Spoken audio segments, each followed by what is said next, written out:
imagine him saying, "Missy?" I don't like his tone, even if he is a doctor, even if his ultimate goal is to save my life. "I'm feeling better," I say, still fiddling with the wire attached to my arm. "I have an important project at work that I have to get to." The doctor walks closer and sets my chart down on the table beside my bed. He's obviously in no hurry to have me discharged. "What's it going to take?" I look at him, perplexed. "What do you mean?"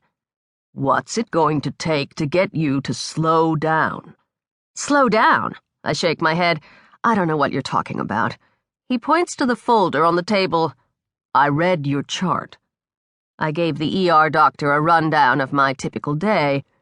Up at 5, to the office by 7, and that's after running 6 or 7 miles, then work until 8, maybe 9 p.m., and actually sometimes later. So what? I'm a vice president at a major bank, the youngest VP in the history of Chase & Hansen Bank International, and with 8,000 employees worldwide, that's saying something. I have to prove myself. Besides, I'm good at what I do. It's maybe the only thing I'm good at. "Listen, Dr. Cater." "Dr. Cater," I say in the slow, confident voice I used to negotiate with debtors. "I appreciate your concern, but really, I'm going to be okay. Just give me the prescription and I'll take the pills. Problem solved." "It's not that simple," he says. "You're a complex case." I let out a little laugh. "Thank you, I think."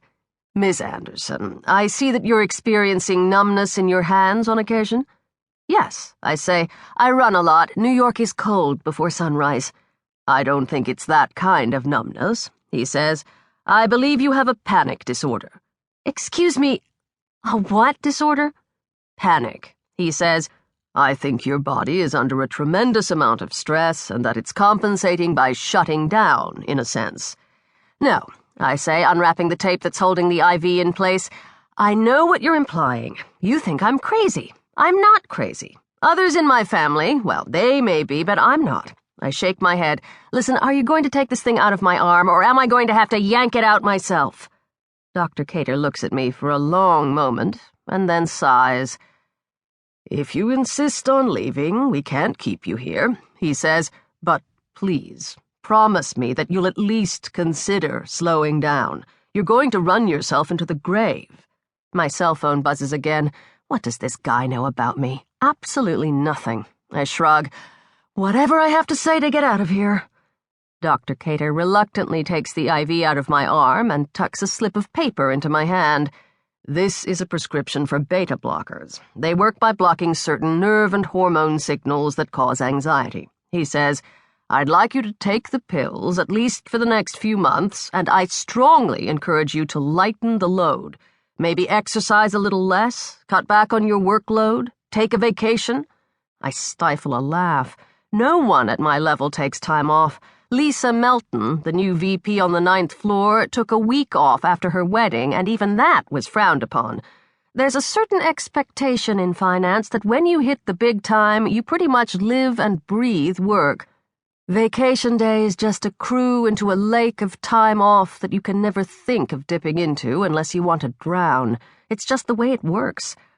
"I appreciate your concern," I repeat, reaching for my coat and bag, "but I have to go." "There you are," Arthur says, smirking a little. "I thought we'd lost you."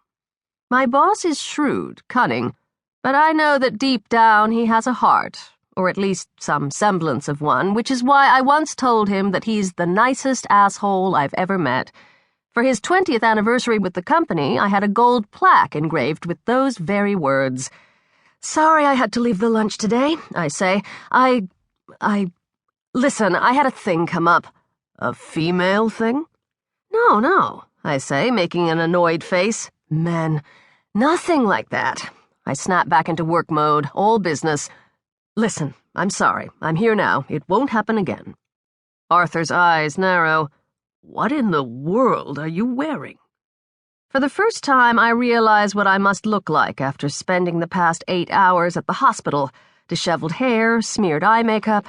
I quickly pull my wool peacoat tighter around my neck when I realize I'm still wearing the light blue hospital gown. I came from home, didn't have time to, change.